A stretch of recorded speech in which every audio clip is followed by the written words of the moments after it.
Imagine the scenario. Your friend up and decides to run a marathon. You don't want to do it with her, so you decide that you're going to support her in any way you can. This includes waiting for her and cheering her on at the finish line. So you're at the finish line, excited to see kind of the action happening. So you get there early. Your friend thinks it's going to take about 4 hours, but you want to see the winners finish. So you get there early, about 2 hours after the gun goes off. Here come the winners. There's 2 people fighting it out. It's a close finish. It's really exciting. So the race is won. About 15 minutes later, the first female finishes. The female race is won now too. So now you're sitting there for about 2 hours watching people cross the finish line, one after another. They raise their hands up in the air, really excited that they finished their race. And you think to yourself, what are they so excited for? The race was won. The race was finished an hour ago. It's already been won. What's the big deal? So you think this to yourself, yet everybody keeps crossing after 3 hours, 3.5 hours, 4 hours. Everybody's raising their hands in celebration. And then it hits you.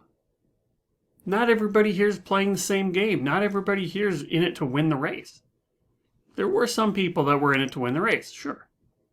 But there are some people that just wanted to finish. They wanted to prove to themselves that they could finish. There were some people that wanted to get a personal record. There were some people that hadn't run this particular marathon before, and they were excited to be invited to run here. There were some people who had a side bet going with their buddies. So they weren't racing everybody else, they were just racing each other. See, in marathons, and in the game of life, and with our finances, there's not just one game. We don't have to play the game that everybody else is playing. We can play our own game, and we can win our own game. Find out more right after this.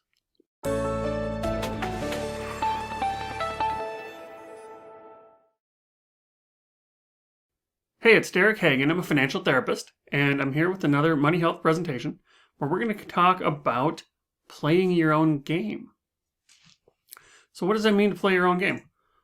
Well, if you don't play your own game, then you're likely to try to do what you're supposed to do, what you think you're supposed to do. This would be, say, joining the rat race, for example. If you don't know what's important to you, you're liable to live your life through the lens of other people's values. So you do, again, what you think you're supposed to do, and maybe that means get a corporate job and climb the ladder and get a house on a cul-de-sac with fancy cars and fill your place with stuff and hope that happiness follows. But that's really not important, is it? Not if you really are true to yourself. If you can figure out what's actually important to you, then you can play that game. When you spend your money in areas that are not important to you, that is, your values are over here and your money's over here, when those don't overlap, or if there's just barely a little bit of overlap, then you get stress. That's when you end up with a midlife crisis. That's when you finally sit down and say to yourself, wait a second, I don't actually like this life.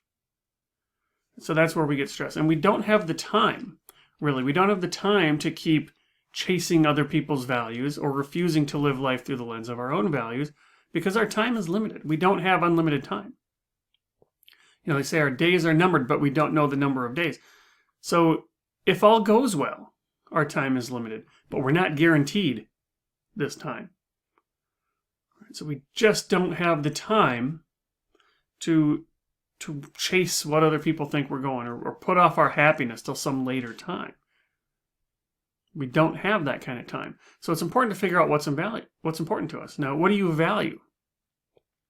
Now, in the comments, there's going to be a link to a values exercise, or it's a list of values.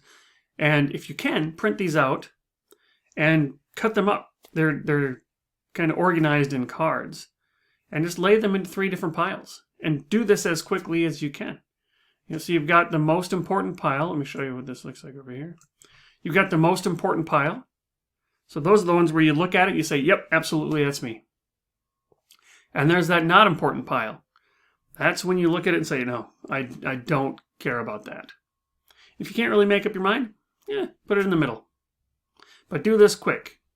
You're not trying to filter yourself. You're not trying to judge yourself. Just figure out what's important to you. And then when you get all those values that are in your most important pile, now you can kind of prioritize them or rank them. What are your most important values? What are your top 10 values, your top 5 values?